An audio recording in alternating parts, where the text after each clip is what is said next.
Durante esta conferência e em outras reuniões recentes, muitos de nós se perguntaram: o que posso fazer para ajudar a edificar a Igreja do Senhor e ver um real crescimento no lugar onde eu moro? Neste e em qualquer outro encargo relevante, nosso trabalho mais importante sempre é o que realizamos dentro de nosso próprio lar e na família. É nas famílias que a Igreja é estabelecida e o real crescimento ocorre. Devemos ensinar a nossos filhos os princípios e as doutrinas do Evangelho. Precisamos ajudá-los a ter fé em Jesus Cristo e prepará-los para o batismo quando tiverem 8 anos de idade. Precisamos nós mesmos ser fiéis para que eles vejam nosso exemplo de amor ao Senhor e à sua Igreja. Isso ajuda nossos filhos a sentir alegria no cumprimento dos mandamentos, na felicidade da família e na gratidão pelo serviço ao próximo. Dentro de nosso lar, devemos seguir o padrão dado por Nefe ao dizer: trabalhamos diligentemente para persuadir nossos filhos a acreditarem em Cristo e a reconciliarem-se com Deus. Falamos de Cristo, regozijamo-nos em Cristo, pregamos a Cristo, profetizamos de Cristo e escrevemos de acordo com nossas profecias para que nossos filhos saibam em que fonte procurar a remissão de seus pecados. Trabalhamos diligentemente para proporcionar essas bênçãos a nossos filhos, frequentando a igreja com eles, realizando a reunião familiar e lendo as Escrituras em família. Oramos diariamente com nossa família, aceitamos chamados, visitamos os enfermos e solitários e fazemos outras coisas que permitem que nossos filhos saibam que os amamos e que amamos nosso Pai Celestial, seu Filho e sua Igreja. Falamos e profetizamos sobre Cristo ao dar uma aula na noite familiar ou ao sentar com um dos filhos para falar do amor que temos por esse filho ou essa filha e sobre nosso testemunho do Evangelho restaurado. Podemos escrever a respeito de Cristo enviando cartas aos que estão distantes. Os missionários no campo, os filhos nas Forças Armadas e nossos entes queridos são todos abençoados pelas cartas que escrevemos. Cartas de casa não são apenas rápidos e-mails. As cartas reais proporcionam algo tangível que se pode tocar, ponderar e entesourar. Ajudamos nossos filhos a confiar na expiação do Salvador e conhecer o perdão de um Pai Celestial amoroso, demonstrando amor e perdão em nosso próprio papel de pais. Nosso amor e perdão não apenas atrairão nossos filhos para perto de nós, mas também edificarão a fé na certeza de que seu Pai Celestial os ama e que Ele os perdoará, caso se arrependam e se esforcem para agir melhor e ser melhores. Eles confiarão nessa verdade por vivenciarem o mesmo com seus pais terrenos. Além do trabalho que faremos dentro de nossa própria família, Nefe ensinou que trabalhamos diligentemente para persuadir nossos irmãos a acreditarem em Cristo e a reconciliarem-se com Deus. Como membros da Igreja de Jesus Cristo dos Santos dos Últimos Dias, todos temos a bênção e a responsabilidade de compartilhar o Evangelho. Alguns daqueles que precisam do Evangelho na vida ainda não são membros da Igreja.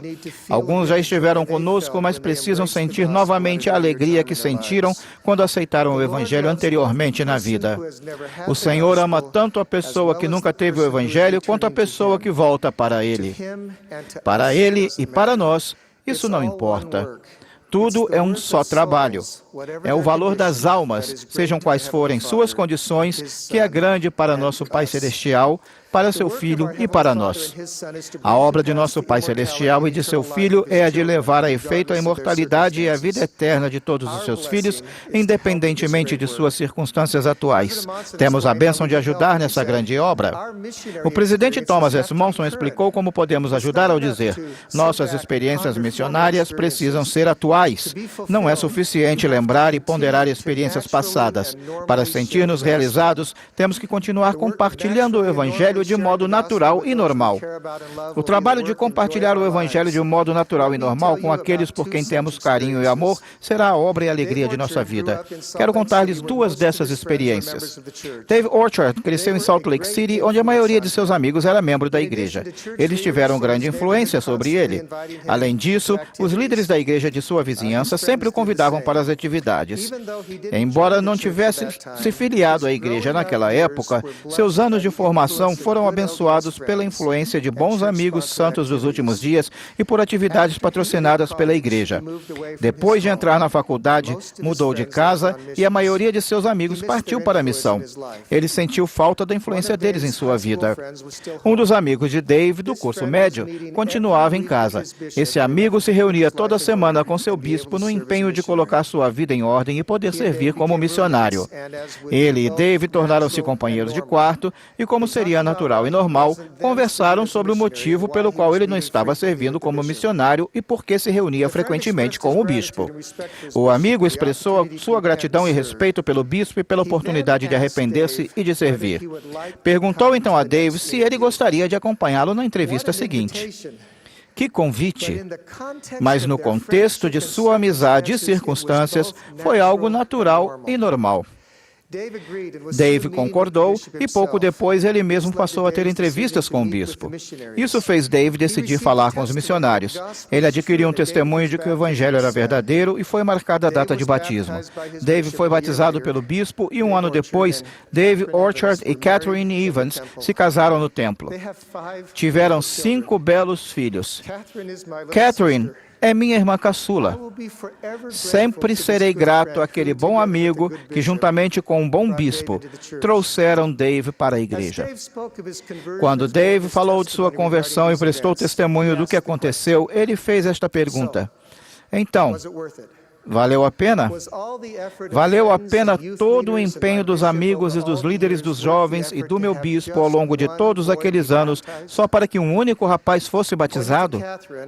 Apontando para Catherine e seus 5 filhos, ele disse, bem, ao menos para minha mulher e nossos 5 filhos, a resposta é sim. Sempre que o evangelho é compartilhado, nunca é apenas um rapaz. Sempre que ocorre uma conversão ou alguém volta para o Senhor, é uma família que se salva. À medida que os filhos de Dave e Catherine cresceram, todos aceitaram o evangelho. Uma filha e 2 filhos serviram como missionários e outro acabou de receber seu chamado para servir na missão alpina de língua alemã. Os 2 mais velhos se casaram no templo e o caçula está agora no curso médio, fiel em todos os aspectos. Valeu a pena? Ah, sim, valeu. A irmã Eileen Waite assistiu à mesma conferência de destaque em que Dave Orchard contou como foi convertido. Durante a conferência, ela só conseguia pensar na própria família e, em especial, em sua irmã Michelle, que há muito estava afastada da igreja. Michelle era divorciada e criava os 4 filhos sozinha. A Eileen sentiu-se inspirada em enviar-lhe um exemplar do livro do elder M. Russell Ballard, Nossa Busca da Felicidade, juntamente com seu testemunho, e foi o que fez. Logo na semana seguinte, outra amiga disse a Eileen que também sentira que devia entrar em contato com a Michelle. Aquela amiga também escreveu um bilhete para Michelle, compartilhando seu testemunho e expressando seu amor. Não é interessante a frequência com que o Espírito trabalha com várias pessoas para ajudar alguém que necessita de ajuda? O tempo passou. Michelle ligou para Eileen e agradeceu pelo livro. Disse que estava começando a reconhecer o vazio espiritual que havia em sua vida. A Eileen lhe disse que sabia que a paz que ela procurava podia ser encontrada no Evangelho. Disse que a amava e que queria que ela fosse feliz. Michelle começou a fazer mudanças em sua vida. Pouco depois, conheceu um homem maravilhoso que era ativo na igreja. Casaram-se e um ano depois foram selados no templo de Ogden. Recentemente, seu filho de 24 anos foi batizado. Aos outros parentes de Michelle e a todos os outros que ainda não sabem que esta igreja é verdadeira, convido-os a considerar, em espírito de oração, se esta igreja é verdadeira. Deixem que sua família, amigos e os missionários ajudem. Quando souberem que ela é verdadeira, e ela é, juntem-se a nós, dando o mesmo passo em sua vida. O final dessa história ainda não foi escrito, mas muitas bênçãos foram concedidas àquela mulher maravilhosa e sua família, quando as pessoas que a amam colocaram em prática uma inspiração e, de modo natural e normal, compartilharam seu testemunho e a convidaram a voltar. Pensei muito nessas 2 histórias de vida. Um rapaz que se esforçava para colocar a vida em ordem ajudou outro rapaz que buscava a verdade.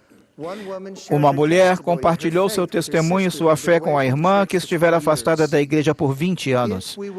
Se orarmos e perguntarmos ao Pai Celestial quem nós podemos ajudar e prometermos colocar em prática a inspiração que Ele nos der, fazendo-nos saber como podemos ajudar, Ele responderá a nossas orações e nos tornaremos instrumentos em suas mãos para fazer sua obra.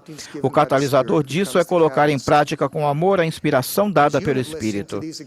Ao ouvir essas experiências em que o Evangelho foi compartilhado de modo normal e natural com pessoas queridas, muitos de vocês sentiram as mesmas coisas que Eileen Waite sentiu.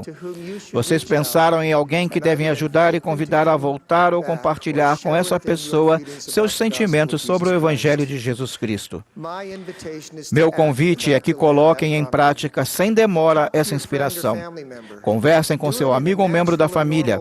Façam isso de modo natural e normal. Façam com que a pessoa saiba do amor que vocês têm por ela e pelo Senhor. Os missionários podem ajudar.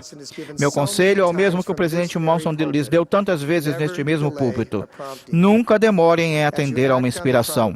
Ao colocarem em prática a inspiração, fazendo-o com amor, observem como nosso Pai Celestial usa a sua disposição de agir para realizar o milagre em sua vida e na vida das pessoas com quem você se importa.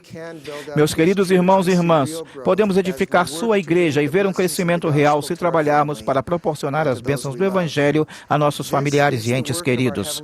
Esta é a obra de nosso Pai Celestial e seu Filho.